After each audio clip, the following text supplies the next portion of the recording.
jadwalan, mengatur dan mengkoordinasi bagian-bagian pekerjaan yang ada di dalam suatu proyek.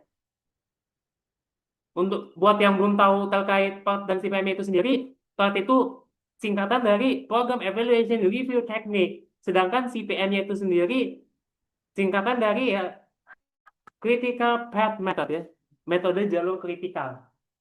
Kedua metode ini sudah digunakan untuk berbagai proyek ya, dalam berbagai kasus, sejumlah di antaranya seperti pembangunan pabrik baru, penelitian dan pengembangan produk baru, proyek eksplorasi ruang angkasa, produksi film, pembangunan kapal, proyek-proyek pemerintah untuk mengembangkan sistem senjata baru yang amit-amit ya.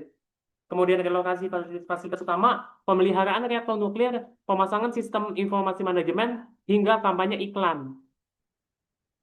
Dan kedua-kedua dari dan CPM itu sendiri mengikuti 6 langkah dasar. Pertama, identifikasi proyek dan menyiapkan struktur pecahan kerja, kemudian membangun hubungan antara kegiatan, memutuskan kegiatan mana yang harus terlebih dahulu dilakukan dan kegiatan berikutnya itu apa. Kemudian menggambarkan yang menghubungkan keseluruhan kegiatan, lalu menetapkan perkiraan waktu dan biaya untuk kegiatan.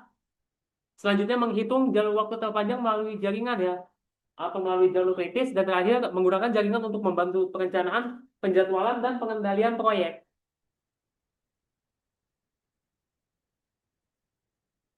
Pertama-tama kita gunakan jaringan untuk menampilkan proyek secara visualnya gitu ya. Dengan langkah yang pertama, pecahkan proyek menjadi kegiatan masing-masing, lalu identifikasi pendahulu langsung untuk setiap aktivitas, lalu yang ketiga, perkirakan durasi dari masing-masing aktivitas itu sendiri. Dari langkah-langkah tadi ada dua pendekatan yang bisa menggambarkan jaringan proyek ya, yaitu AON atau Activity on Node dan juga Activity on Arrow atau AOA. Dari yang kedua ini kita gunakan AON dulu ya. Dari kasus ya, umpamakan ada kasus berikut ini. Reliable Construction Company baru saja mengajukan tawaran pemenang sebesar 5,4 juta dolar untuk membangun pabrik baru untuk produsen besar. Nah, pabrikannya itu sendiri butuh pabrik untuk memulai operasi dalam waktu setahun. Oleh karenanya, kontrak itu sendiri mencakup ketentuan penalti atau denda 300.000 dolar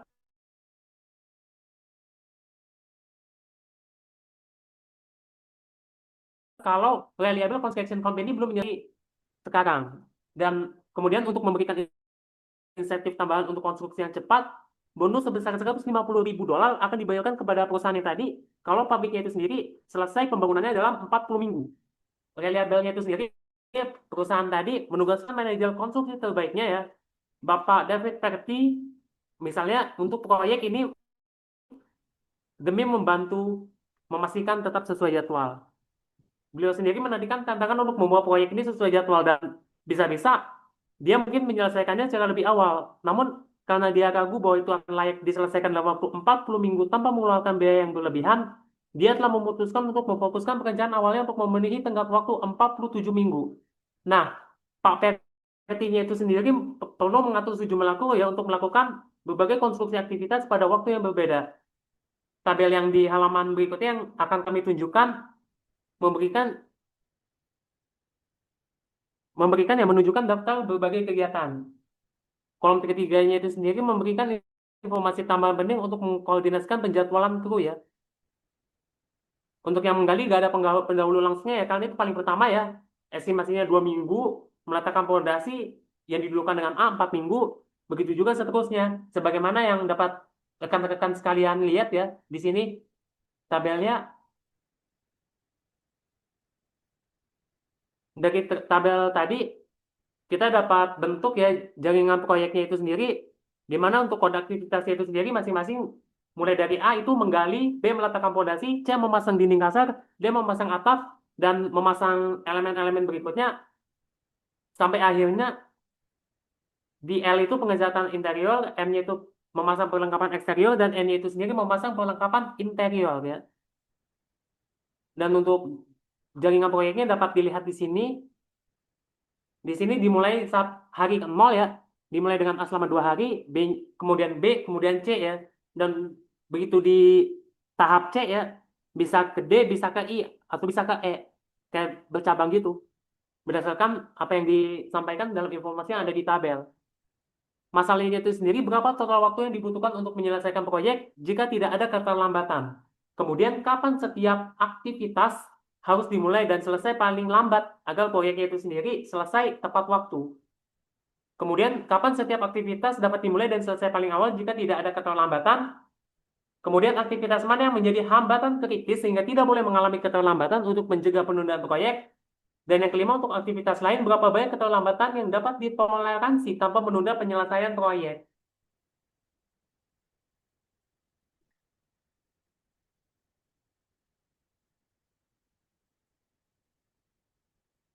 Untuk CPM-nya itu sendiri ya, lebih jelasnya sebagai critical path method atau metode titik kritis, ya jalur kritis, dia itu teknik manajemen proyek yang digunakan untuk menjadwalkan, mengelola, dan mengoptimalkan rangkaian aktivitas dalam proyek dengan durasi yang pasti ya, udah dapat ditentukan secara deterministik ya. Mengenai jalur kritis dalam proyeknya itu sendiri, jalur dalam jaringan proyeknya itu sendiri adalah rute yang menghubungkan antara start menuju finish yang melewati berbagai aktivitas. Dan berdasarkan kasus tadi, berikut ya petnya atau jalurnya gitu, pilihan jalurnya berdasarkan visual yang sudah ada di gambar 2, dan berikut panjang atau waktu penyelesaian jika dilalui oleh masing-masing pet yang berbeda ya. Yang kemudian panjang jalurnya itu sendiri ditentukan oleh jumlah durasi dari setiap aktivitas, dan di sini dari berbagai pet ya, atau jalur yang memungkinkan, panjang waktunya itu sendiri paling cepat 31 minggu, paling lambat 44 minggu. Untuk menentukan jalur kritisnya itu bagaimana? Yang pertama itu sendiri, kita lihat dulu, kita cari jalur mana yang memiliki durasi terpanjang di antara pet yang sudah kita bentuk. Nah, salah satunya yang dimaksud itu yang memiliki durasi terpanjang disebut jalur kritis karena menentukan total waktu yang dibutuhkan untuk penyelesaian proyek. Jalur kritis ini penting karena keterlambatan di aktivitas di jalur ini bisa-bisa mengakibatkan keterlambatan di seluruh proyek yang lain. Nah, aktivitas di jalur lainnya itu sendiri mungkin bisa memiliki float atau slack atau kelonggaran waktu, tetapi aktivitas di jalur kritis nggak bisa ditunda-tunda ya. Dari sini, dari gambar yang tadi ya, jalur kritisnya itu sendiri memiliki panjang 44 minggu yang menghubungkan dari start ke A, ke B, ke C, ke E, ke F, ke J, ke L, ke N, sampai akhirnya finish. Dengan durasi estimasinya itu sendiri 44 minggu. Dari sini kita dapat simpulkan total waktu penyelesaian proyek dipengaruhi oleh jalur kritis. Nah, jika tidak ada keterlambatan, insya Allah proyeknya tadi diestimasikan selesai dalam 44 pekan ya. Adapun fokus utama dalam manajemen proyek ini adalah memastikan aktivitas di jalur kritis berjalan sesuai rencana ya. Selanjutnya, pada penjadwalan aktivitas individual, kita asumsikan jika durasi estimasi aktivitas itu sama dengan durasi aktivitas sebenarnya. Dan juga tidak ada penundaan yang terjadi di aktivitas lain. Nah, waktu mulai dan selesai setiap aktivitas yang terjadi di manapun itu ya dalam proyek disebut early start atau ES, atau waktu mulai terdini atau terawal, dan juga waktu selesai terdini atau earliest finish atau EF ya.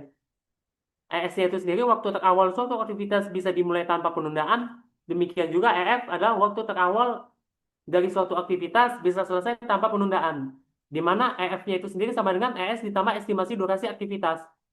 Karena Jason sudah terhubung ya, salah satu rekan saya sudah terhubung ke Zoom, kita bisa lanjutkan ya ke dia. Silakan. Oke, terima kasih Raffi. Eh, izin Bu, tadi saya tergendala Nah, jaringan, saya baru bisa join lagi. Saya akan melanjutkan presentasi kali ini. Nah, ini udah sampai ke bagian sebelumnya. Apakah suara saya lancar? aman, aman kok, aman. Oke, baik. Terima kasih Raffi. Tadi sudah dibahas terkait jalur kritis ya. Nah, di sini udah sampai ke bagian kita menentukan namanya waktu terawal mulai dan waktu terawal selesai. Dimana itu IF itu sebagai early finish dan IS itu adalah early start. Nah, rumusnya itu tersedia sebagai berikut. Pertama, kita ada contoh kasus pertama di mana untuk aktivitas A sendiri itu dia early starts-nya itu nol karena dia nggak punya pendahulu langsung gitu. Jadi pendahulu langsungnya itu cuma aktivitas start, sedangkan itu bukan aktivitas. Maka early startnya itu adalah nol. Dan EF-nya itu adalah sesuai rumus, di mana EF itu adalah YS ditambah durasi estimasinya. Karena IS-nya itu adalah nol dan IF-nya mundur dulu berarti Ya, benar, masih di situ ya. IF-nya itu sendiri adalah 2, maka IF dari aktivitas A sendiri itu ada 2 minggu. Selanjutnya untuk kasus kedua itu di mana seperti aktivitas B, di mana dia punya pendahulu langsung yaitu pendahulu A. Dan IS sendiri itu dapat dihitung dari IF dari aktivitas sebelumnya yaitu aktivitas A. Maka IS dari aktivitas B itu sendiri adalah 2 minggu. Untuk IF-nya sendiri sama, dia penjumlahan dari IS-nya ditambah estimasi dua aktivitasnya. 2 ditambah 4 sama dengan 6 minggu. Next. Selanjutnya kita akan masuk ke kasus 3, di mana di sini aktivitas H sendiri punya 2 pendahulu langsung, yaitu G dan E. Nah, untuk aktivitas H sendiri, dia punya 2 pilihan antara dia mau IS-nya itu adalah IF dari aktivitas G atau IS-nya itu adalah IF dari aktivitas E. Tapi menurut rumus, jika suatu aktivitas memiliki 2 atau lebih pendahulu, maka IS dari aktivitasnya sendiri itu adalah IF dari pendahulu yang memiliki IF terbesar. Maka karena IF dari G itu adalah 29 minggu dan IF dari itu adalah 20 minggu, maka IS dari aktivitas H sendiri itu cari yang terbesar, maka aktivitas G yang terbesar dipilihlah IF dari G, yaitu 29 minggu. Lalu untuk IF sendiri sama, dia penjumlahan dari IS-nya sendiri aktivitas H, yaitu 29 ditambah durasi estimasinya 9. Di 9 tambah 9 sama dengan 38. Selanjutnya, nah, selanjutnya kita cari satu persatu semuanya dari aktivitas H, dari aktivitas A sampai aktivitas finish ya. Maka diperoleh sebagai berikut di gambar. Dia sudah dicari IS sama IF-nya masing-masing tiap aktivitas. Nah, ini adalah waktu mulai dan waktu selesai terbaik dari setiap kegiatan dengan asumsi-asumsi sebelumnya yaitu tanpa ada penundaan. Next. Nah, selanjutnya kita masuk asumsi kedua, di mana ada kemungkinan terjadi penundaan. Maka asumsi yang berikutnya yang membedakan adalah jika ternyata ada penundaan terjadi di aktivitasnya. Maka kita akan menggunakan LS dan LF, di mana LS itu sendiri adalah waktu terlambat mulai, ya, latest start, dan IF sendiri, maaf itu bukan IF, harusnya LF. LF itu adalah latest finish, yaitu waktu paling terlambat suatu aktivitas bisa selesai. Nah, untuk rumus sendiri itu sebagai berikut. Next. Nah, untuk kasus pertama sama, hampir sama seperti yang IF sama IS. Nah, ini dia contohnya yang kasus pertama itu adalah finish, kegiatan paling terakhir ya. Jika udah selesai semuanya, maka dia tidak punya penerus langsung gitu. Ini kembali kalau tadi kan IF itu sama IS dia nyari patokannya yaitu pendahulunya, aktivitas terdahulunya. Sekarang patokannya adalah aktivitas penerusnya setelahnya. Karena finish sendiri nggak punya penerus, aktivitas penerusnya, maka LF-nya sendiri, latest finish, itu adalah IF-nya dari dirinya sendiri. IF-nya sendiri tadi udah dicari, IF finish itu adalah 44, maka LF-nya sendiri adalah 44. Lalu untuk LF sendiri pakai rumus di atas, LF dikurang estimasi durasinya, 44 kurang 0 yaitu 44. Lalu masuk ke kasus kedua yaitu aktivitas M, di mana dia punya penerus langsung yaitu 1. Rumusnya itu adalah LF sama dengan LS dari simpul penerusnya yaitu finish, maka LF-nya dari aktivitas M itu adalah 44. Nah, untuk LS sendiri pakai rumus yang di atas sama 44 kurang estimasi durasinya 2 yaitu 42. Next, selanjutnya kita akan masuk ke kasus ketiga. Kasus ketiga sendiri itu contoh aktivitas C, dia punya dua penerus langsung. Aktivitas C sendiri tiga ya, dia punya tiga penerus langsung, ya di mana penerusnya itu adalah D, E, dan I. Maka untuk itu berarti ada kemungkinan kita bisa ngambil LS-nya itu antara antara ya pakai yang D atau E atau I. Maaf, LF-nya itu LF maksudnya. LF-nya itu kita antara pilih pakai LS yang D, E atau I. Nah, untuk rumus sendiri, LF dari aktivitas C sendiri, kita cari yang terkecil sekarang, bukan yang terbesar. LS dari yang terkecil, penerus-penerus sebelumnya, setelahnya. Karena yang terkecil itu di antara D, E, atau I itu adalah E, maka kita pilih yang LF-nya itu adalah LS dari E, yaitu 16. Maka LF-nya itu 16 dari aktivitas C. Lalu untuk ini kebalik ya, harusnya sekarang LS. LS-nya sendiri,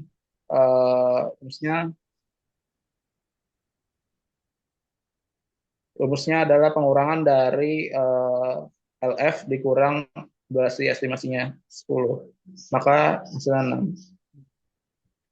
Next. Maka kita cari semuanya sampai ke bagian start. Diperoleh tiap LS dan LF tiap kegiatan sebagai berikut di gambar 9. Maka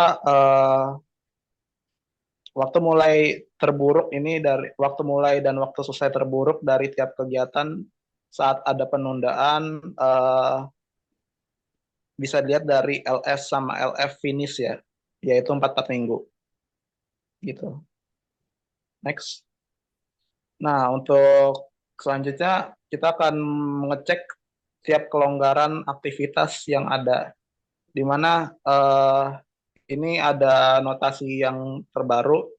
Untuk aktivitas M itu sama, sebelumnya M lingkaran ini aktivitas M, lalu angka 2 di kanannya itu yaitu durasi estimasinya, lalu di sampingnya angka 2 lagi juga ada untuk yang S itu 38,42 dan F 40,44. Itu yang 38 itu adalah IS-nya, 42-nya itu adalah S, terus untuk 40-nya itu IF, dan waktu yang 44-nya itu LF. Next.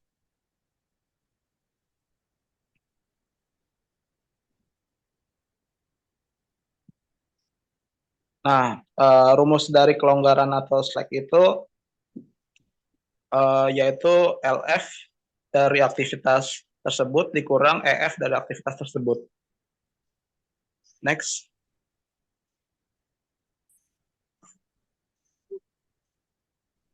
Nah, contohnya untuk aktivitas M sendiri, kelonggarannya bisa dicari dari LF-nya itu adalah 44, yang di F ya, yang F yang kanan itu 44, dikurang 40, yaitu IF-nya itu 40, yang di kiri, itu F yang 40 yang kiri. Maka hasilnya 44 kurang 40 yaitu 4. Next. Maka tiap kelonggaran atau slack kita hitung satu persatu, maka diperoleh tabel 3 seperti berikut ini. Maka ada aktivitas yang punya kelonggarannya 0, ada yang punya kelonggarannya 4, 1, 2, dan seterusnya. Nah, untuk kesimpulan dari tabel berikut, yang slack-nya itu 0, artinya dia nggak punya kelonggaran, dan artinya juga dia itu jalur kritis. Sedangkan yang punya slack seperti saat D itu D punya slack-nya 4, K punya slack-nya 1, dan seterusnya, dia itu bukan jalur kritis karena dia punya kelonggaran. Next. Maka kesimpulan dari 5 rumusan masalah sebelumnya, yang pertama mengenai total waktu yang dibutuhkan untuk menyelesaikan proyek tanpa hambatan ya. Nah, itu bisa dilihat dari gambar 3 sebelumnya, di mana IF IF dari finish itu sama aja kayak misalkan proyek tanpa hambatan, early finish, yaitu sama dengan 44 minggu. Lalu untuk yang kedua, mengenai kapan waktu ya, waktu kegiatan perlu mulai dan selesai selambat-lambatnya, itu bisa dilihat eh, dari gambar 9, di mana LS tiap kegiatan dan LF tiap kegiatan sudah ada eh, masing-masing gitu. Nah, untuk yang nomor 3 terkait waktu mulai dan selesai seawal mungkin tanpa ada penundaan sedikit pun. Ini bisa dilihat dari gambar 6 sebelumnya yang kita cari IF dan IS-nya sendiri, itu waktu paling awal selesai, waktu paling awal dan waktu paling selesai awal tiap kegiatan. Selanjutnya untuk nomor 4 mengenai aktivitas jalur kritis ya, yang perlu dihindari agar penyelesaian proyek tidak terlambat, itu bisa dilihat dari gambar 11, di mana yang dia diberi jalur hitam tadi yang Rafli sebutkan, itu jalur kritis, jadi tidak boleh ada penundaan jalur tersebut. Selanjutnya untuk next.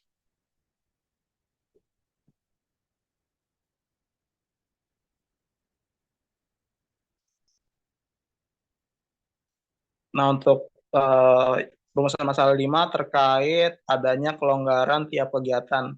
Bisa dilihat dari tabel nomor 3, di mana yang bukan jalur kritis, dia punya kelonggaran sebesar berapa.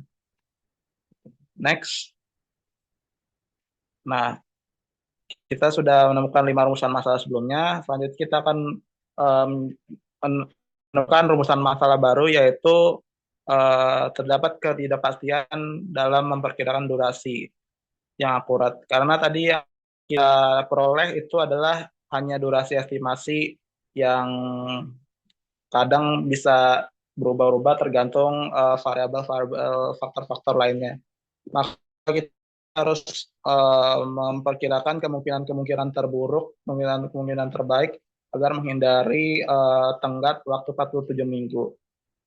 Next, untuk PERT sendiri itu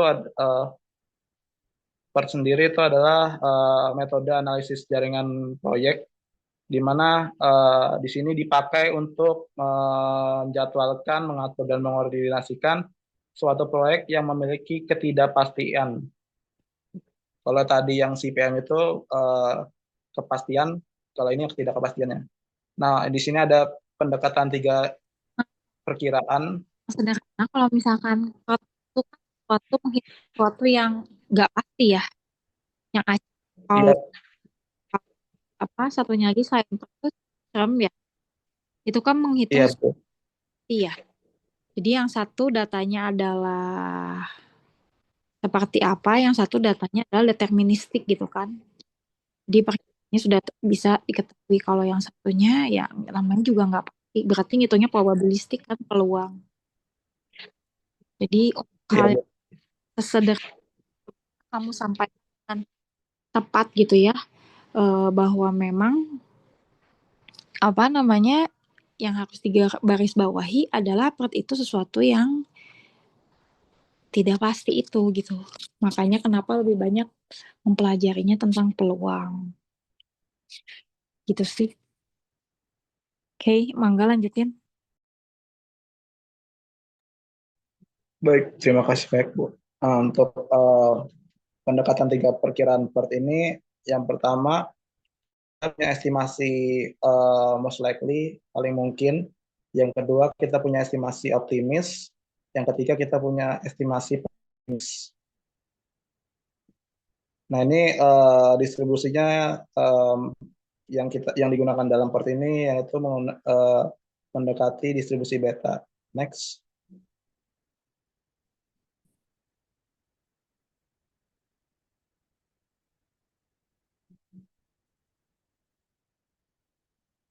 Untuk rumusnya sendiri, kita bakal pakai mean rata-rata yang pertama. Untuk main rata-rata sendiri itu rumusnya sendiri yaitu optimisnya tadi, estimasi optimisnya O ditambah 4 kali estimasi most likely ditambah P, yaitu estimasi pesimis, lalu dibagi 6. Next. Nah, untuk varian sendiri, rumusnya sebagai berikut, di mana estimasi pesimisnya dikurang estimasi optimisnya, lalu dibagi 6, selanjutnya dikuadratkan. Nah, ini ada pun asumsi yang perlu diingat, yaitu 99,7% datanya itu berada dalam rentang sebagai berikut, mu plus minus 3 sigma. Next.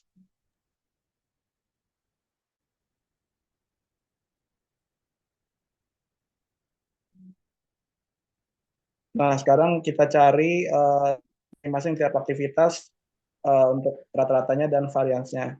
Diperoleh sebagai berikut di tabel, itu yang di kolom rata-rata main, itu dicari dengan rumus sebagai berikut dan variasinya juga sebagai berikut. Next. Nah, di sini setelah mengetahui sebelumnya main rata-ratanya, kita juga perlu memperkirakan waktu paling terburuk ya. Karena mengingat ini ketidakpastian, untuk pesimis estimate-nya itu sendiri kita punya ya sebagai berikut. Lalu kita juga buat ya jalur-jalur yang baru dengan waktu-waktu lamanya waktu durasi menggunakan waktu pesimisnya. Diperoleh sebagai berikut. Berubah ya, yang tadinya sebelumnya yang di CPM sendiri itu dia angkanya kecil-kecil, paling gede pun 44 doang. Sedangkan kalau yang dipakai pesimis ini ternyata bisa sampai 70 minggu ya, sangat lama. Nah, tahun Next. lebih ya. Iya mah. Nah, di sini kita bandingkan ternyata ada pun perubahan jalur kritis saat estimasinya berubah. Di mana saat estimasi awal sendiri jalur kritisnya itu yang di jalur D itu 44 minggu paling lama, sedangkan untuk saat kita pakai estimasi pesimis jalur kritisnya itu adalah jalur 1, yaitu yang 70 minggu itu. Maka kesimpulannya yang bisa saya simpulkan di sini ada pun perbedaan panjang durasinya itu mempengaruhi penentuan jalur kritis yang bakal kita tentukan nantinya. Next.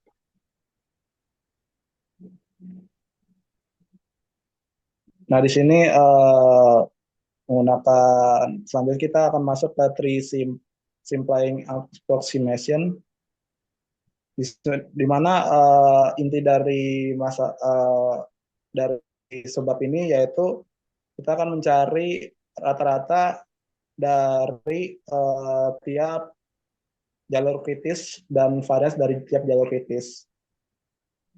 Ini pakai yang the main critical path itu rata-rata tiap jalur kritisnya. Next.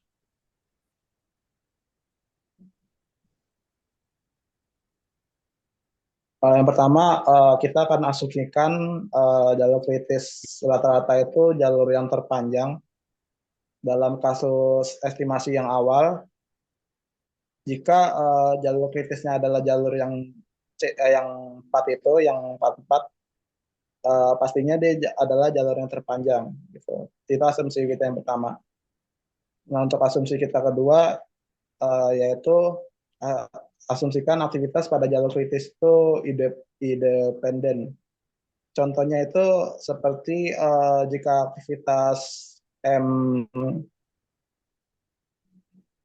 contohnya jika tidak ini, itu contohnya kayak di bawah ini, aktivitas M itu harus menunggu aktivitas N itu selesai. Nah, itu berarti terlambatnya aktivitas N itu dipengaruhi aktivitas M.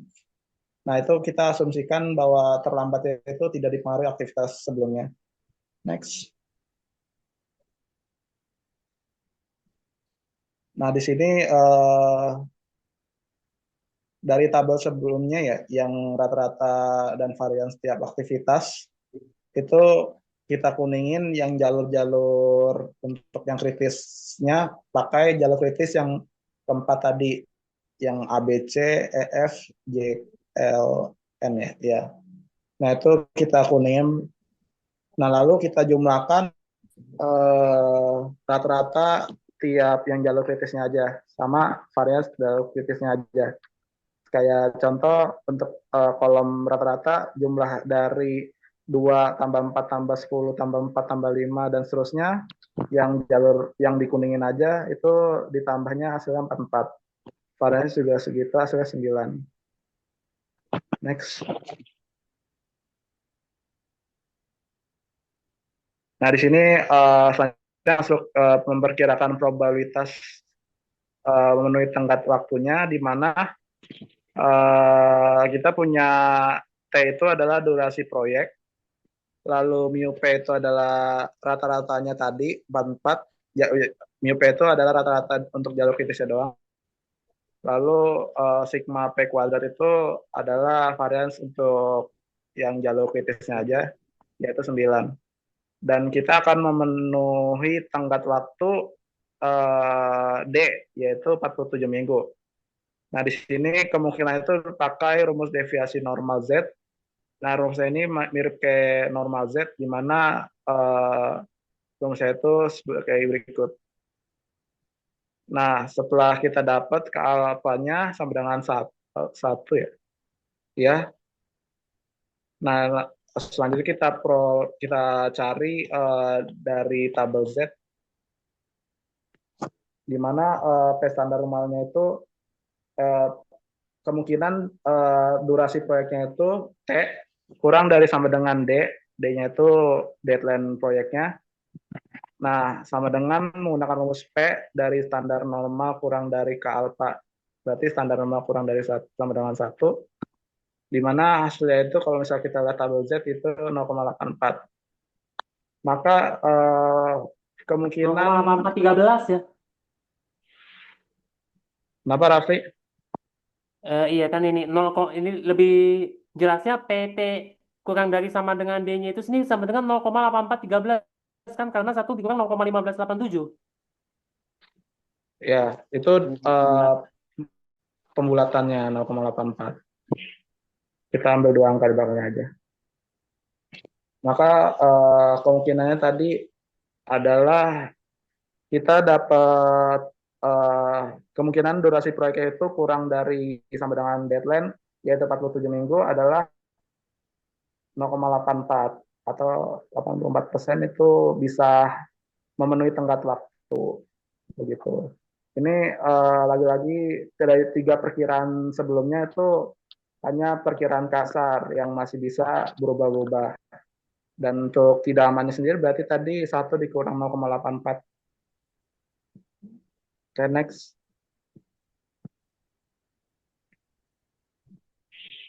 Nah, ini misalnya kita hitung menggunakan Excel, hampir mirip kayak tadi. Nah, ini untuk aktivitasnya kita masukin, dan estimasi dari optimis, most likely, dan pesimisnya itu kita masukin.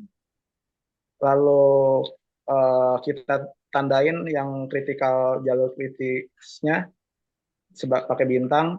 Lalu kita hitung juga mean-nya sama sigma kuadratnya.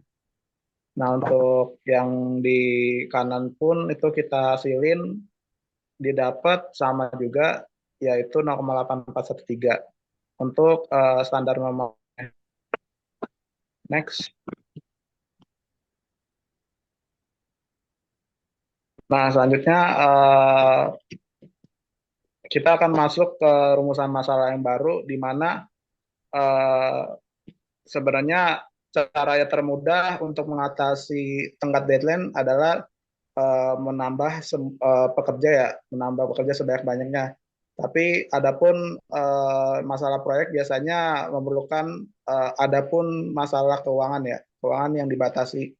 Jadi pun kita akan membahas juga masalah keuangan agar eh, cocok untuk masalah waktunya sendiri juga gitu. Selanjutnya akan dilanjutkan oleh rekan saya. Terima kasih. Silakan Gilang. Oke, baik. Apakah suara saya sudah terdengar? Apakah terdengar dengan Ya, jelas aman bisa. suaranya? Oke.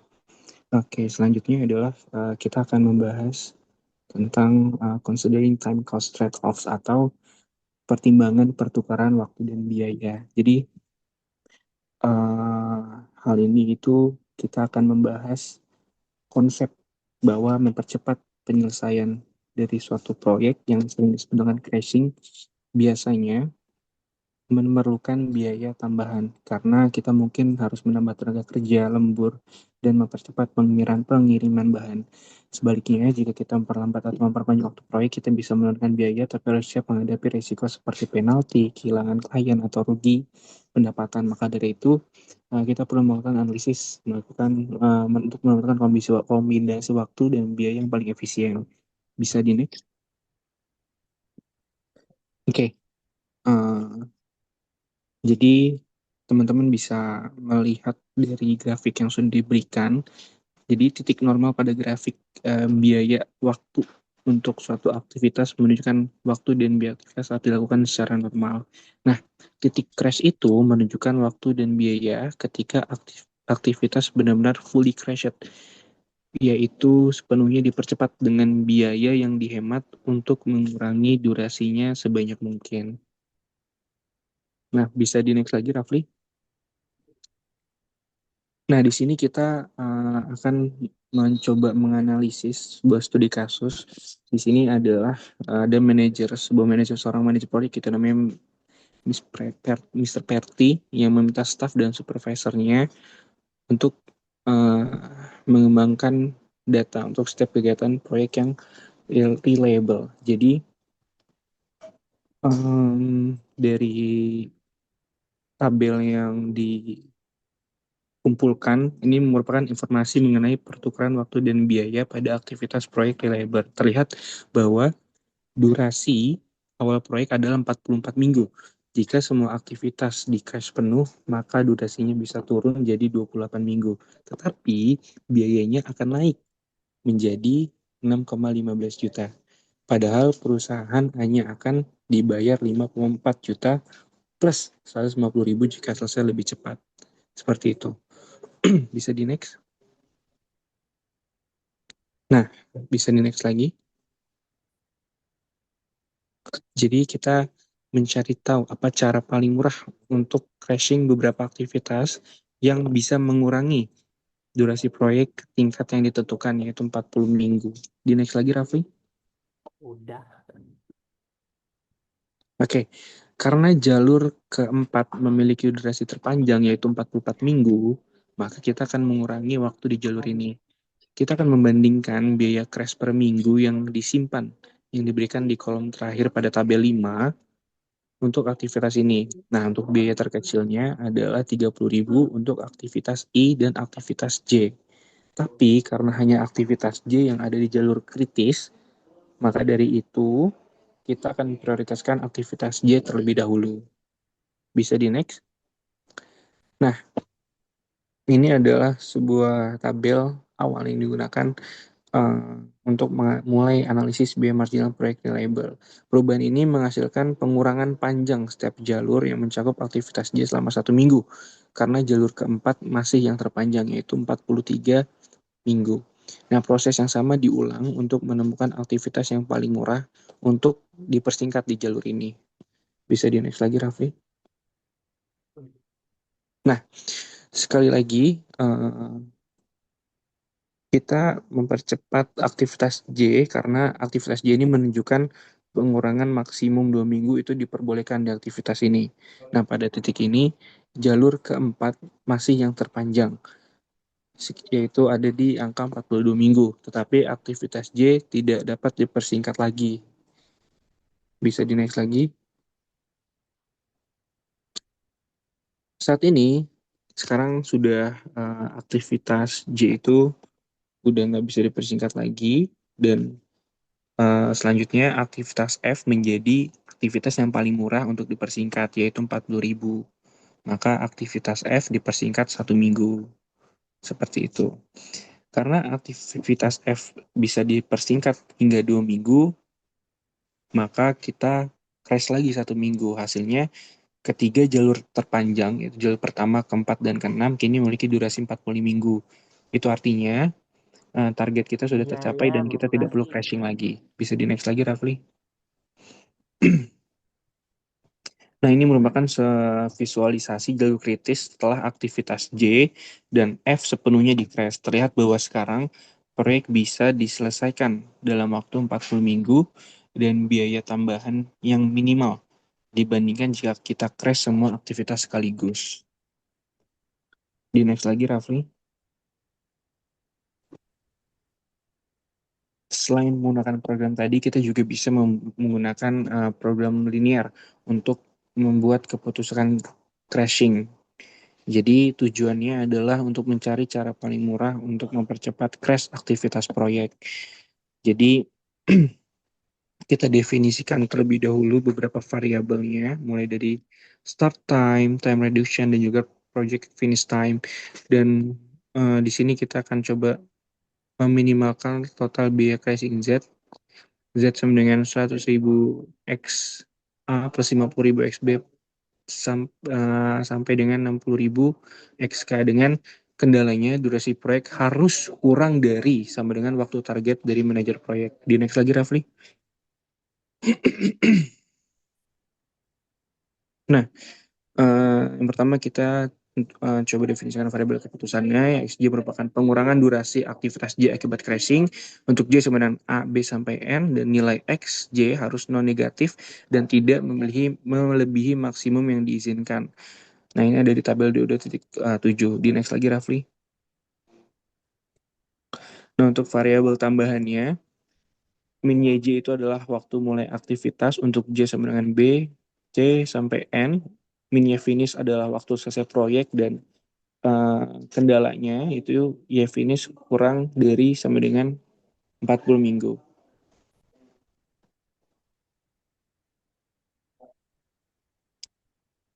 Nah, untuk waktu mulai aktivitas itu tergantung beberapa hal. Yang pertama adalah waktu mulai aktivitas sebelumnya dan durasi aktivitas sebelumnya. Nah, di sini kita bisa menggunakan rumus start time of J sebenarnya predecessor plus duration, dan durasi aktivitas J sebenarnya waktu normal dikurang XJ. Bisa di next lagi, Rafli. Oke, ini merupakan contoh relasinya dari aktivitas F yang pendahulu adalah yang sudah dilakukan dalam kurun durasi 4 min XE dengan hubungannya YF lebih dari sama dengan YE plus 4 min XE. Nah, untuk aktivitas J-nya yang sudah dilakukan itu F 5 min XF dan I dalam kurun J min X XL dengan hubungannya YJ lebih dari sama dengan FF YF plus 5 dikurang XF, dan YJ lebih dari sama dengan YL plus 7 dikurang XL. Bisa di next lagi, Rafli. Yang ketidaksamaan tersebut secara bersamaan menyatakan bahwa aktivitas J tidak dapat dimulai hingga kedua pendahulunya selesai. Dengan memasukkan hubungan ini untuk semua aktivitas sebagai kendala, kita memperoleh model pemrograman linear yang diberikan di bawah ini, yaitu kita harus meminimalkan Z sama dengan 100.000 XA plus 50.000 XB plus hingga plus 60.000 XN dengan kendala berikut. Kendala reduksi belum selesai, Rafli. Kendala reduksi maksimal dengan menggunakan kolom next to last dari tabel 2.7. Terus juga kendala tak negatif dan kendala waktu mulai di mana selain aktivitas A yang memenuhi proyek, ada satu kendala untuk setiap aktivitas dengan satu pendahulu langsung. Aktivitas B, C, D, F, G, I, K, dan L dan M. Dan kedua kendala untuk setiap aktivitas dengan dua pendahulu langsung. Aktivitas H, aktivitas J, N, dan selesai. Seperti yang tercantum pada halaman berikutnya. Bisa di next lagi, Rafli. Nah, untuk satu pendahulu langsung, yaitu YB lebih dari sama dengan O plus 2 min XA, YC lebih dari sama dengan YB plus 4 min XB, YD lebih dari sama dengan YC plus 10 min C, hingga YM lebih dari sama dengan YH plus 9 min XH. Nah, itu satu pendahulu langsung, dan dua pendahulu langsung, yaitu YH lebih dari sama dengan YG plus 7 min XG, YH lebih dari sama dengan YE plus 4 min XE, sampai Y selesai lebih dari sama dengan YM plus 2 min XM, dan Y selesai lebih dari sama dengan YN plus 6 min XN. Umumnya, jumlah kendala waktu mulai untuk suatu aktivitas sama dengan jumlah pendahulu langsungnya, karena setiap pendahulu langsung menyumbang satu kendala waktu mulai. Bisa di next lagi, Rafli. Nah, untuk selanjutnya ya tadi untuk proyeknya itu harus selesai kurang dari sebenarnya 40 minggu. Bisa di next lagi, Rafli. Nah, ini merupakan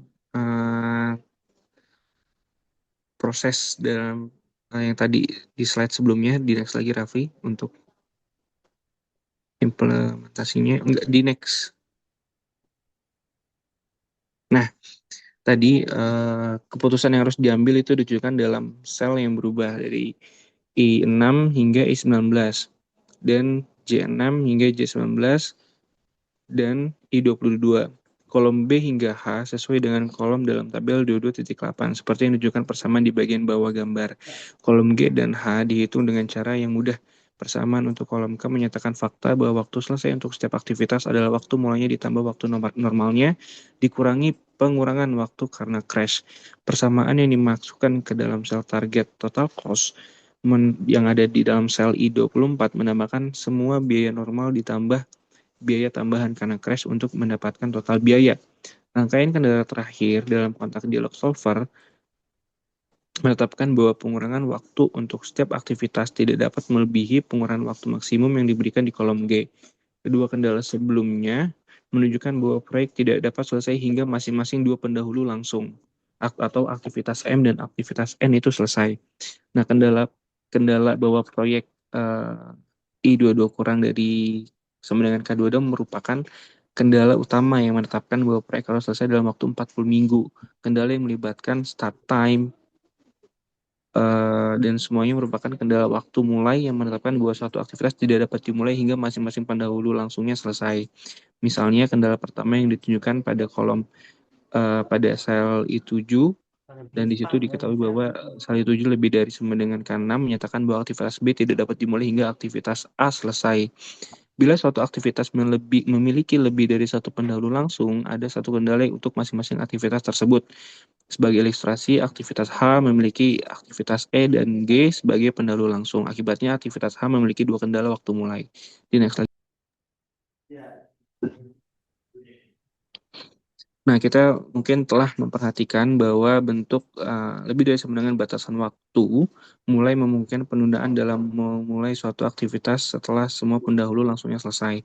Meskipun penundaan tersebut dapat dilakukan dalam model, penundaan tersebut tidak dapat optimal untuk aktivitas apapun yang jalur kritis, karena penundaan yang tidak perlu ini akan meningkatkan total biaya atau cost dengan mengharuskan crash tambahan untuk memenuhi batasan durasi proyek. Oleh karena itu, solusi optimal untuk model tersebut tidak akan memiliki penundaan tersebut, kecuali mungkin untuk aktivitas yang tidak berada jalur kritis. Nah, kolom I dan kolom J pada gambar yang tadi menunjukkan bahwa solusi optimal ini diperoleh setelah mengklik tombol selesaikan. Nah, solusi ini melibatkan satu penundaan aktivitas K dimulai pada pukul 30, selanjutnya aktivitas J selesai pada pukul 29, tetapi ini tidak menjadi masalah karena aktivitas K tidak berada jalur kritis. Nah, solusi ini sesuai dengan yang ditampilkan pada gambar tadi yang diperoleh dengan analisis biaya marginal. Bisa di next lagi, Rafli. Nah, untuk selanjutnya akan dijelaskan oleh rekan saya. Ya, saya lagi ya. Nah, dari segala permasalahan yang telah dibahas dan dicoba diselesaikan sejauh ini, dari situ Mr. Perti ya, Pak Perti dapat menyimpulkan bahwa dia itu selalu memperhatikan dengan saksama laba bersih. Oleh karenanya, kalau stafnya itu menyampaikan rencana di atas untuk menghentikan proyek secara mendadak tiba-tiba gitu ya demi mengurangi durasinya gitu ya, coba dari 44 minggu jadi sekitar 40 minggu doang ya. Dari situ ya pertama-tama lihat perkiraan totalnya biaya gitu sekitar 4,69 juta dolarnya. Karena perkiraan total biaya tanpa penghentian proyeknya itu sekitar 4,55 juta dolar, biaya tambahan dari penghentian proyeknya tadi akan menjadi sekitar 140 ribu dolar ya. 140 ribu dolarnya itu sendiri ya artinya juga 10 ribu dolar lebih sedikit daripada bonus yang dijanjikan tadi ya sebesar 150 ribu dolar yang akan diperoleh perusahaan jika proyek tersebut diselesaikan dalam 40 minggu.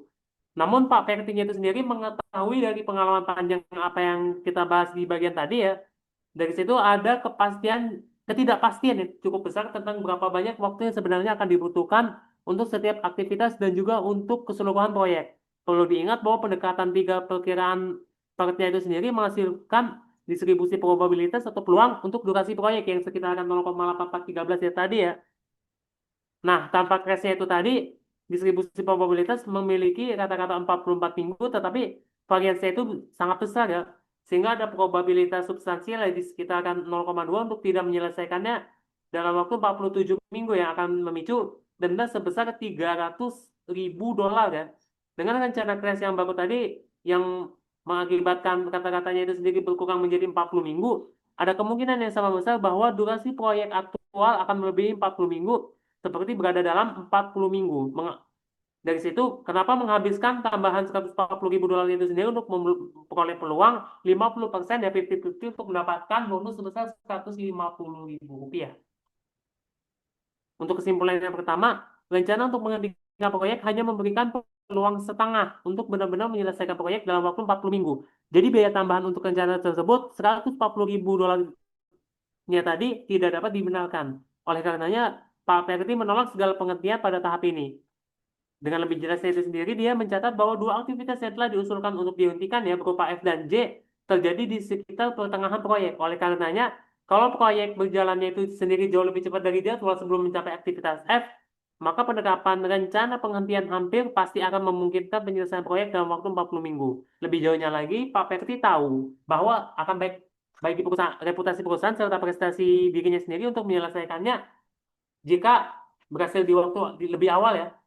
Kemudian kesimpulan kedua, biaya tambahan dari rencana yang gagal tadi dapat dibenarkan jika hampir pasti akan menghasilkan bonus sebesar 150 ribu dolar karena menyelesaikan proyek dalam waktu 40 minggu. Oleh karena itu, Pak Perdi akan menyimpan rencana tersebut sebagai cadangan untuk dilaksanakan jika proyek berjalan jauh lebih cepat dari jadwal sebelum mencapai F.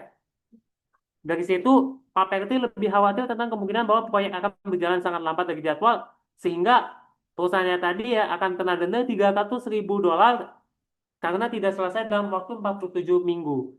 Jika hal ini mungkin terjadi tanpa penundaan, Pak Perti melihat bahwa hal itu mungkin dapat dihindari dengan mengstop aktivitas J dengan biaya penghematan 30 ribu dolar per minggu, dan kalau perlu, F-nya juga dihentikan dengan biaya penghematan 40 ribu dolar per minggu. Hal ini akan berlaku selama aktivitasnya tersebut masih berada di jalur kritis, seperti yang mungkin terjadi setelah penundaan terjadi. Kesimpulan yang ketiga, biaya tambahan sebagian atau seluruh rencana yang gagal dapat dengan mudah dibenarkan jika kemungkinan besar akan membuat perbedaan dalam menghindari denda sebesar 300 ribu dolar karena tidak menyelesaikan proyek dalam 47 minggu. Oleh karena itu, Pak Perti akan menyimpan rencana yang gagal sebagai cadangan untuk dilaksanakan sebagian atau seluruhnya jika proyek berjalan jauh di belakang jadwal sebelum mencapai F atau J. Di samping memantau jadwal dengan cermat saat proyek berkembang dan membuat keputusan selanjutnya terkait kegagalan, Pak Perti akan mengawasi biaya dengan seksama untuk mencoba menjaga proyek tetap sesuai anggaran. Selanjutnya pada penjadwalan dan pengendalian biaya proyek ya, masih dari skenario yang tadi, setiap manajer proyek yang baik ya semacam Pak Perti tadi merencanakan dan memantau dengan cermat aspek waktu dan biaya proyeknya gitu. Baik jadwal maupun anggaran sama-sama penting. Nah, bagian-bagian sebelumnya tadi telah menjelaskan bagaimana PERT CPM menangani aspek waktu dalam mengembangkan jadwal dan memperhitungkan ketidakpastian dalam durasi aktivitas atau proyek. Dan kemudian bagian 22.5 ya bagian sebelumnya lagi kemudian memberikan pendekatan yang sama pada waktu dan biaya dengan menjelaskan metode CPM tentang trade-off waktu biaya. Pak Pertinya tadi sekarang siap untuk mengalihkan fokusnya ke biaya dengan menjawab bagaimana biaya berkelanjutan itu sendiri harus dipantau untuk mencoba menjaga proyek tetap sesuai anggaran sebagai memang ada rumus sama masalahnya ya. Perlu diingat lagi bahwa teknik PERT atau CPM atau PERT atau biaya adalah prosedur sistematis yang terkomputerisasi secara biasanya untuk membantu manajer proyek dalam perencanaan, penjadwalan, dan pengendalian biaya proyek. Nah, prosedur ini dimulai secara kerja keras mengembangkan estimasi biaya setiap aktivitas saat dilakukan sesuai rencana. Termasuk juga biaya yang mungkin terjadi ya. Nah, pada tahap ini juga ya, ia tidak berencana untuk melakukan biaya yang mungkin terjadi. Jadi estimasi biaya aktivitas dalam proyeknya tadi ya diberikan dalam kolom biaya normal ya di tabel 22.7 ya di bagian tadi yang kelak juga biayanya ditampilkan dalam anggaran proyek pada tabel 22.10. Tabel ini juga mencakup estimasi durasi aktivitas ya sebagaimana tabel yang paling pertama atau gambar yang visualisasi yang pertama ya sampai gambar yang kelima atau dalam kolom waktu normal dalam tabel yang ketujuh ya 22.7. Membagi biaya setiap aktivitas dengan durasinya akan menghasilkan jumlah kolom di kolom terkanan pada tabel 22.10. Asumsi umumnya itu sendiri ketika menggunakan PERT atau biaya adalah bahwa biaya untuk melakukan suatu kegiatan dikeluarkan pada tingkat yang konstan selama durasi yang ditetapkan tadi. Papertinya itu sendiri membuat asumsi ini sehingga perkiraan biaya selama setiap pekan atau minggu durasi suatu kegiatan diberikan oleh kolom terkanan ya yang paling ujung kanan di tabel 22.10. Saat yang ini diterapkan pada proyek yang lebih besar dengan banyak aktivitas, biasanya setiap kelompok aktivitas terkait digabungkan menjadi sebuah paket kerja ya dalam wujud casing-nya itu tadi ya. Nah, anggaran proyek dan jadwal biaya proyeknya itu sendiri yang dijelaskan nanti di sini, kemudian dikembangkan berdasarkan paket kerja ini, bukan aktivitas individual. Paket itu memiliki untuk tidak melakukan ini, karena proyek itu sendiri cuma 14 aktivitas ya, dari start, terus lanjut dari A, B, C sampai N, akhirnya finish. Dan di sini kita tampakkan tabel 22.10 ya, di mana untuk aktivitas A sampai seterusnya masing-masing memiliki durasi estimasi yang berbeda-beda, biaya estimasi yang berbeda-beda, serta biaya mingguan ya atau cost per week dari durasi yang dimaksud ya. Di mana untuk yang kolom yang paling kanan itu sendiri ya, estimated cost dibagi estimated duration ya. Misalnya di A 180.000 dibagi 2 jadi 90.000 ya. Dan kemudian yang paling akhir di N ya 330.000 dibagi 6 jadi 55.000 per minggu. Dengan catatan prosedur atau cost-nya itu sendiri atau biaya sebagaimana tabel tadi dilakukan dengan bantuan software Microsoft Excel ya. Pak ini sendiri perlu mengetahui berapa banyak uang yang dibutuhkan untuk menutupi biaya proyek minggu demi minggu. Pak biaya menyediakan informasi dengan menggunakan kolom paling kanan dari tabel tadi untuk mengembangkan jadwal pengeluaran mingguan saat masing-masing aktivitas dimulai pada waktu mulai terawal. Kemudian untuk menunjukkan seberapa banyak fleksibilitas yang tersedia untuk menunda pengeluaran, Pak biaya melakukan hal yang sama saat masing-masing aktivitas dimulai pada waktu mulai terakhir. Untuk itu kita perhatikan bagaimana sih rumus atau template Excel ya atas kasus semacam ini beserta hasil-hasil yang didapat ya. Untuk aktivitas itu sendiri kita input dari tabel ya ke masing-masing sel yang dimaksud ya, masing-masing tabel yang dimaksud. Dari situ yang warna oranye muncul hasilnya gitu ya. Dimana untuk formulanya itu sendiri bisa teman-teman lihat di sini ya. Dan untuk rentang selnya itu sendiri lebih kurang seperti ini. Kalau yang tadi yang oranye itu dari 4 yang pertama ya hasilnya. Dan selanjutnya nih untuk gambar 2.13 dan 22.14 adalah untuk template per cost dan juga reliable let's start schedule of cost ya. Penerapan prosedur per cost dari pekan 17 sampai 25 pada proyek reliable kalau memakai latest start time ya, waktu mulai paling lambat.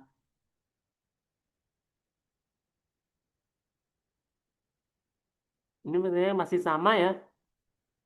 Nah, gambar 22.12 tadi menunjukkan template Excel yang tadi, termasuk persamaan yang dimasukkan ke dalam sel outputnya untuk awal proyek yang tadi, berdasarkan waktu mulai paling awal ya, di mana untuk waktunya itu sendiri disajikan dalam kolom E, seperti yang pertama kali diperoleh pada 22.3, di mana untuk kolom B, C, D berasal langsung dari tabel 22.10. Kemudian gambar yang ke-13 melompat maju untuk menunjukkan template yang sama untuk minggu 17 sampai 25.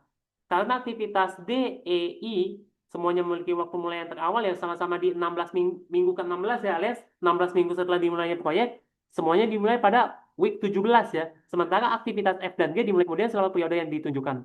Untuk kolom W sampai AE-nya itu sendiri ya, memberikan biaya mingguan dalam mata uang dolar untuk setiap aktivitas ini. Seperti yang diperoleh dari kolom F ya. Balik lagi. Nah, ini untuk F-nya itu sendiri, estimated cost dibagi estimated duration dalam minggu ya.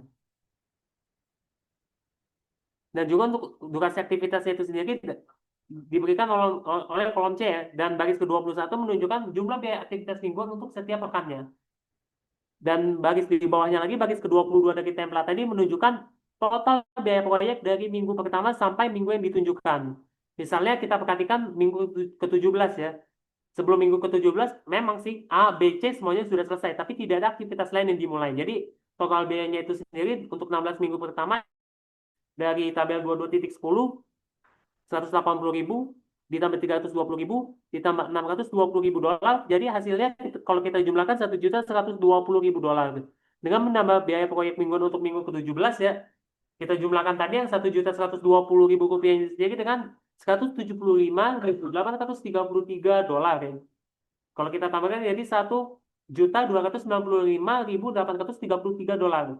Jadi gambar 22.13 dan perluasannya ke minggu-minggu sebelum dan sesudahnya menunjukkan kepada Pak Perti bahwa berapa banyak uang yang ia perlukan untuk menutupi pengeluaran setiap minggunya, serta jumlah kumulatifnya itu sendiri dengan asumsi proyek dapat mengikuti jadwal waktu mulai terawal. Selanjutnya, third atau biaya menggunakan prosedur yang sama untuk mengembangkan informasi terkait setiap aktivitas dimulai pada waktu mulai paling lambat.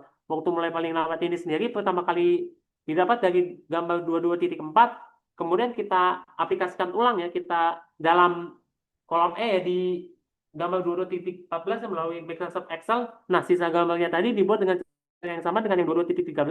Misalnya karena aktivitas D-nya itu sendiri waktu mulai paling lambat selama 20 ya, alih-alih dimulai pas waktu yang ke-16 ya, minggu 16, biaya mingguannya itu sendiri yang sebesar 43.333 dolar sekarang dimulai pada minggu ke-21 bukan yang ke-17. Demikian juga untuk aktivitas G dengan LS-nya itu sendiri 26, jadi tidak ada entry untuk minggu-minggu yang dipertimbangkan dalam gambar ini. Nah, gambar 22.14 itu sendiri ya, dan perluasan ke minggu sebelum dan sesudahnya juga memberitahu Pak Perti berapa biaya mingguan dan kumulatifnya jika ia menunda setiap aktivitas selama mungkin tanpa menunda penyelesaian proyek dengan asumsi tidak terjadi penundaan yang tidak terduga. Membandingkan baris ke-22 pada gambar 22.13 dan 22.14 ya, menunjukkan bahwa penundaan yang semacam itu ya, ini yang paling bawah ini, misal pada minggu 17 sekitaran kumulatif itu sendiri 1.295.833. Setelah menerapkan LS ya waktu mulai terlambat jadi 1.222.500 dolar.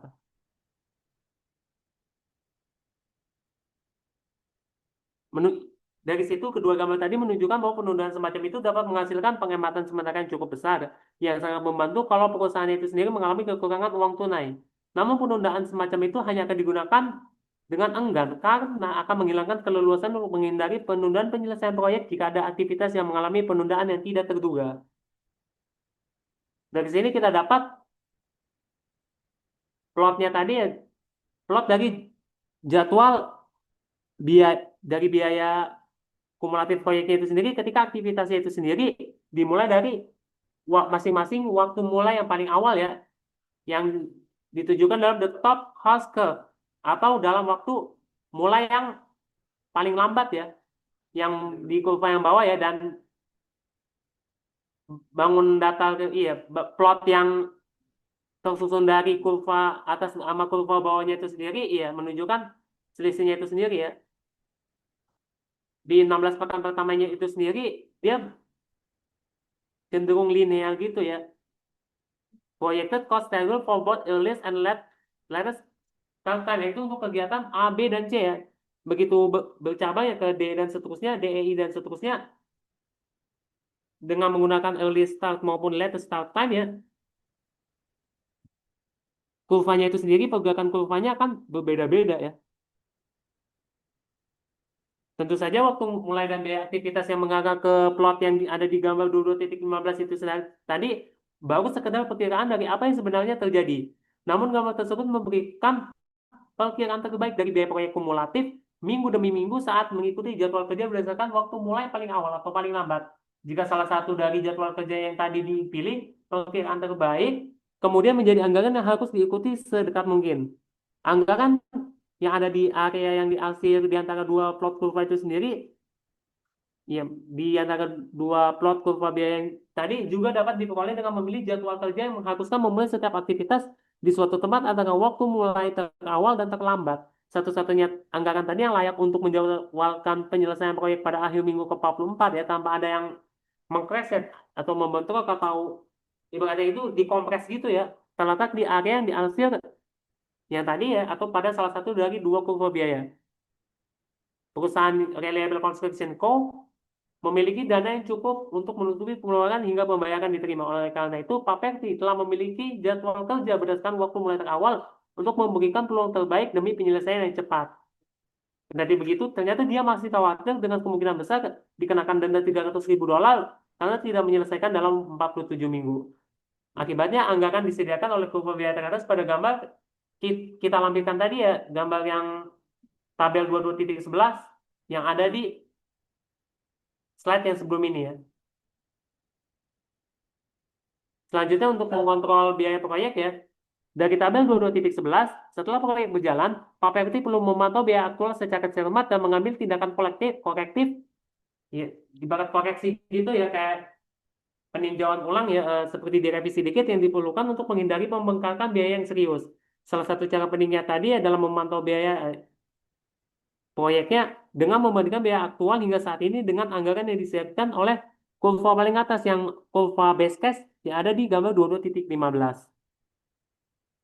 Karena penyimpangan dari jadwal kerja yang direncanakan bisa terjadi ya, bisa dapat terjadi, metode pemantauan biaya itu sendiri tidak memadai. Misalkan anggap bahwa aktivitas individual telah menghabiskan biaya lebih dari yang dianggarkan, tetapi penundaan itu sendiri telah mencegah beberapa aktivitas dimulai sesuai jadwal. Penundaan ini tadi dapat menyebabkan total biaya hingga saat ini menjadi kurang dari biaya proyek kumulatif yang dianggarkan, sehingga memberikan ilusi bahwa biaya proyek terkendali dengan baik. Lebih jauhnya tadi, terlepas dari apakah kinerja biaya proyek secara keseluruhan tampak memuaskan, Paperti memerlukan info terkait kinerja biaya aktivitas individu untuk mengidentifikasi titik-titik masalah yang perlu tindakan perbaikan.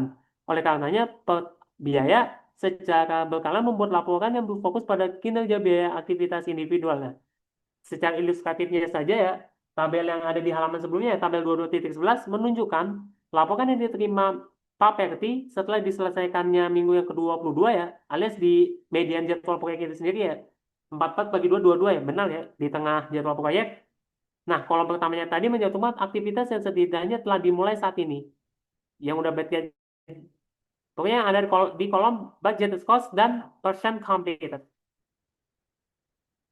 Kemudian untuk kolom ketiganya menunjukkan persentase aktivitas yang sudah selesai ya, 1, 2, 3 ya, persen completednya. Kemudian geser lagi ke kolom selanjutnya yang masih di tabel 22.11 ya. Jika kita kalikan kolom kedua dengan ketiga ya, karena ini dalam persen, 1% jadi 1,75% misalnya jadi 0,75, begitu seterusnya ya. Jika kita kalikan kolom kedua dan ketiga, hasilnya akan tampak di kolom keempat yang mewakili nilai anggaran pekerjaan yang diselesaikan pada waktu aktivitas tersebut. Contohnya pada A ya, 180.000 dikali 100%, jadi 180.000 tetap yang sebagai value completed-nya. Sedangkan untuk F-nya itu sendiri, progresnya baru komplit 25%. Sehingga value completed-nya itu sendiri 180.000 dikali 0,25 jadi 45.000. Begitu juga seterusnya untuk aktivitas-aktivitas yang lain ya. Adapun untuk kolom keempat itu sendiri adalah kolom yang ingin dibandingkan Paperti dengan biaya nyata hingga saat ini yang diberikan di kolom kelima. Mengurangi kolom keempat dari kolom kelima akan menghasilkan kelebihan biaya hingga saat ini untuk setiap aktivitas, seperti yang ditunjukkan di kolom paling kanan. 1, 2, 3, iya. Cost of run to date ya. Kalau semisalnya aktual cost to date-nya itu sendiri kurang dari value completed, malah minus ya. Ya pokoknya untuk yang paling kanan itu sendiri selisih antara actual cost to date dikurang value completed. Paperti memberikan perhatian khusus ya dari tabel tadi dalam laporan tersebut pada aktivitas yang belum selesai. Karena aktivitas tersebut dapat ia pengaruhi. Dari situ ia menggunakan laporan sebelumnya untuk memantau aktivitas A, B, C, E saat sedang berlangsung yang menghasilkan pemenuhan anggaran total untuk keempat aktivitas ini. Aktivitas D hampir tidak melebihi anggaran ya. 195, actual cost-nya itu sendiri 200.000 ya. Selisihnya 5.000 ya, selisih positifnya ya. Kurang dari 3%, tetapi Pak PLT-nya itu sendiri sangat khawatir tentang kelebihan biaya yang besar hingga saat ini untuk aktivitas F dan I ya. Di mana F-nya itu sendiri kelebihan 15.000 dan I-nya itu sendiri kelebihan 25.000 rupiah. Oleh karena itu, selanjutnya ia akan menyelidiki kedua aktivitas ini dan bekerja sama dengan para SPP atau supervisor yang terlibat untuk meningkatkan kinerja biaya mereka. Di baris paling bawah ya di tabel 22.11, biaya proyek kumulatif setelah minggu ke-22 adalah sekitar 1,92 juta rupiah. 1.920.000 rupiah ya. 1.920.000 dolar ya, maaf ya. Udah sangat besar. Dari tabel tadi ternyata nilainya jauh lebih sedikit daripada biaya proyek kumulatif yang dianggarkan Pak Perti sebesar 2.042.000 dolar ya, yang diberikan dalam gambar 22.13 tepatnya melalui sel AB22 dalam Maaf, ini pemrograman di Excel ya. Tanpa informasi lebih lanjut, perbandingan ini akan menunjukkan kinerja biaya yang sangat baik untuk proyek sejauh ini. Namun alasan sebenarnya itu untuk berada di bawah anggaran adalah bahwa semua aktivitas saat ini terlambat dari jadwal dan belum mengeluarkan beberapa biaya yang telah dijadwalkan untuk terjadi sebelumnya. Untuknya, laporan atau biaya memberikan informasi tambahan yang berharga untuk yang melukiskan gambaran yang lebih benar terkait kinerja biaya hingga saat ini. Dengan berfokus pada aktivitas individual daripada proyek keseluruhan, laporannya tadi mengidentifikasi titik-titik masalah saat ini ya yang ada di aktivitas F dan I. Dia memerlukan perhatian langsung dari beliau ya. Dengan demikian, laporan memungkinkan untuk mengambil tindakan perbaikan sementara selama masih ada waktu loh untuk membalikan kelebihan biaya ini. Demikian penjelasan yang dapat kami sampaikan. Mungkin apakah ada pertanyaan atau tanggapan sedikit dari rekan-rekan yang lain atau dari Bu Debi? Silakan. Oke, Rafli, kayaknya tambah ke bawah slide tambah numpuk ya tulisan. Terus ini bikin ngantuk kalau misalkan saya jujur jadi mahasiswanya Rafli. Terus kalau misalkan memang gambarnya itu ditaruh di atas sekali, akan lebih baik kalau gambarnya itu ditampilkan berulang-ulang kali. Karena kita butuh yang namanya gambar dan juga tabelnya. Kenapa? Karena ini memusingkan kita untuk berarti kan kita mau nggak mau mengingat kembali kan gambarnya tuh bentuknya gimana sih? Terus udah gitu ininya tuh jadwalnya tuh sebenarnya kayak gimana sih? Tabelnya tuh sebenarnya seperti apa sih? Ininya tuh karena udah kepenuhin dengan berbagai macam slide tulisan. Jadi fokus kita tuh jadi hilang.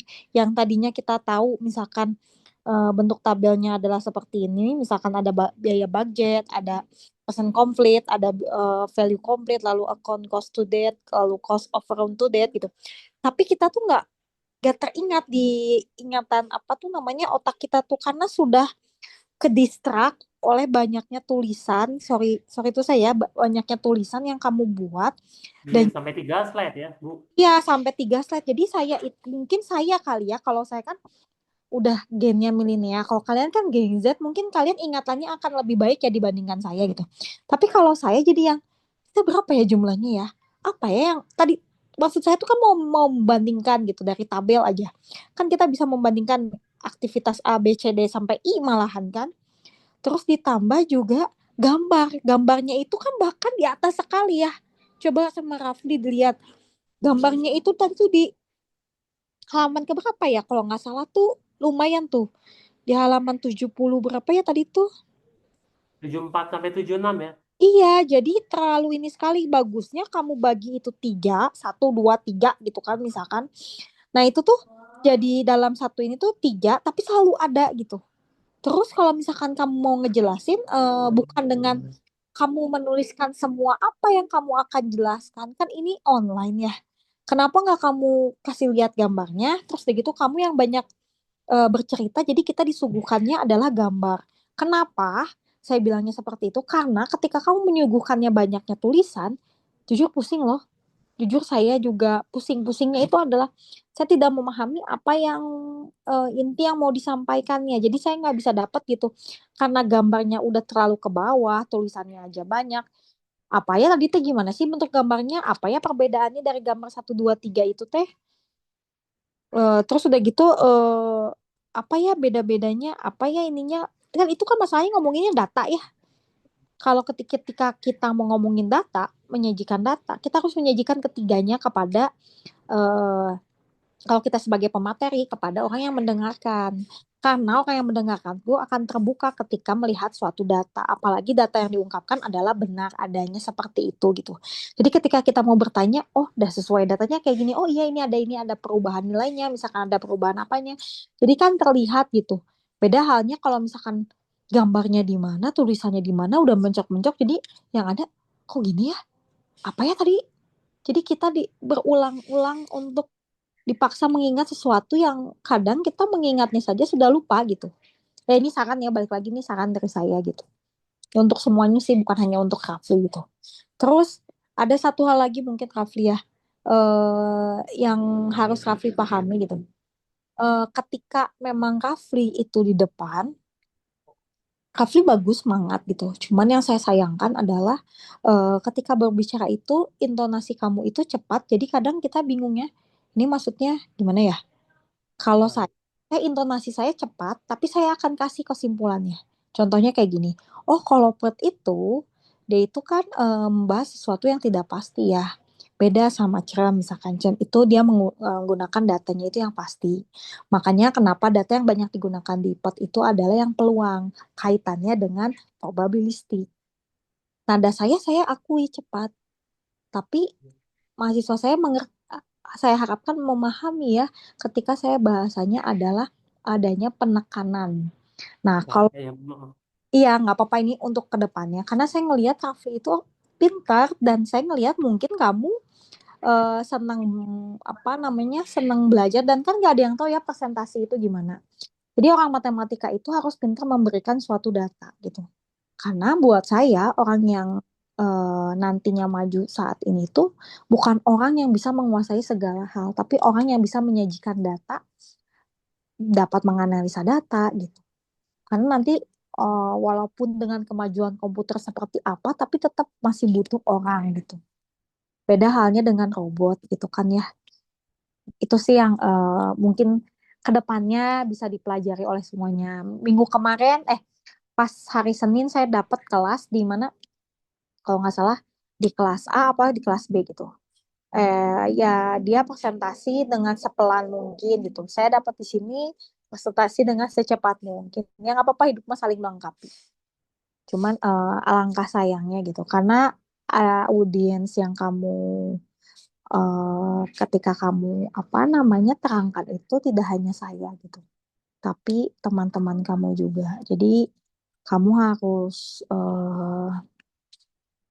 apa ya intinya harus melihat teman kamu tuh senangnya kamu ketika berbicara tuh di mana gitu di intonasinya jadi penekanan itu perlu gitu terutama tentang pelajaran ya bahasan pelajaran gitu karena terasa oleh saya juga mahasiswa ya Rafli jadi terasa banget saya akan lebih memahami teman saya ketika presentasinya itu dia tahu kapan menekan suatu katanya, penekanannya itu apalagi terutama dia maininnya data. Saya suka banget sama data gitu kan. Penekanannya itu dia tahu gitu kapan pengolahan data ininya, penekanannya. Jadi kita nggak harus semua kita baca semua gitu, tapi intinya yang akan disampaikan. Dan lagi juga itu ya tadi ya sangat mengganggu lumayan tiga tiga slide bahkan di atas juga masih ada kalau nggak salah 4 sampai 5 tuh tulisan yang full gitu. Itu sih paling dari saya. Oke, makasih Rafli. Dengan demikian, sesi presentasi dari kelompok kami telah berakhir ya. Terima kasih bagi Ibu sendiri ya untuk menyimak pembahasan kami tadi ya. Mohon maaf bila sekiranya dari kami sendiri terkait penyampaiannya itu sendiri ada yang kurang sempurna ya. Namanya juga manusia kan, namanya juga kan mahasiswa kan. Ya pasti ya belajar-belajar dulu aja. Sekian. Wassalamualaikum warahmatullahi wabarakatuh. Selamat siang dan sore.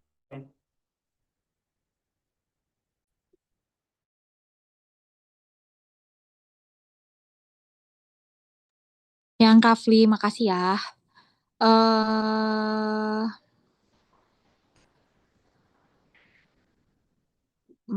saya mau bilangnya adalah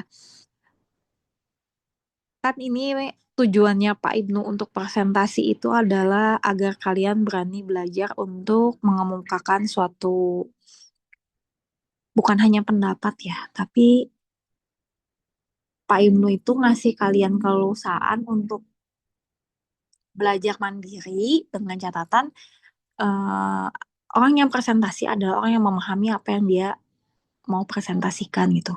Cuman kamu yang memahami apa yang akan kamu sampaikan sebenarnya. Jadi PDF, cara bikin slide itu semua kamu yang buat, kamu yang lebih memahami apa yang akan dibicarakan A sampai Z-nya. Jadi saya sama Pak Ibnu hanya menambahkan atau bahkan ketika apa yang kalian ungkapkan itu banyak betulnya atau datanya itu banyak yang sesuai, malah kita yang terkadang belajar juga, oh ini loh catatannya, oh ini loh tambahannya gitu ya. Insya Allah kalian ujian tanggal 25 itu rencananya akan ditemani oleh Pak Ibnu mungkin ya tanggal 25. Nanti semua slide-slide yang kalian buat nanti dikumpulkan ke ketua kelasnya. Nanti kita ketemu lagi. Mungkin saya nggak akan bisa ketemu sama kalian untuk di tanggal 25 karena saya juga ujian sama. Jadi kalian ujian, saya juga ujian ya, sama-sama ujian kita tuh ya. Cuman bedanya kalau kalian kan ujiannya ada temennya ya, bareng-barengan. Saya ujiannya sendiri gitu ya. Ya, tanggal 25 teh berarti hari Rabu ya. Rabu 2 minggu lagi dari sekarang ya. Gitu palingan dari saya. Oke, saya paling minta semua slide-nya ya untuk kelas B ya. Saya tunggu ini buat siapa sih ininya? Fauzan Fahlupi atau bukan ya? Itu kelas A ya? Saya Ibu kelas Kak Uluan Kota. Oh, Uwan Kotada. Oke, oke, oke. Siap. Nanti tolong dikumpulkan ya semua slide-nya. Karena hari Senin tanggal 23 memang harus sudah ada soal ujiannya. Oke, segitu dari saya. Terima kasih. Assalamualaikum warahmatullahi wabarakatuh. Waalaikumsalam warahmatullahi Waalaikumsalam warahmatullahi wabarakatuh. wabarakatuh. Terima Selamat kasih banyak siang Ibu. menjelang sore.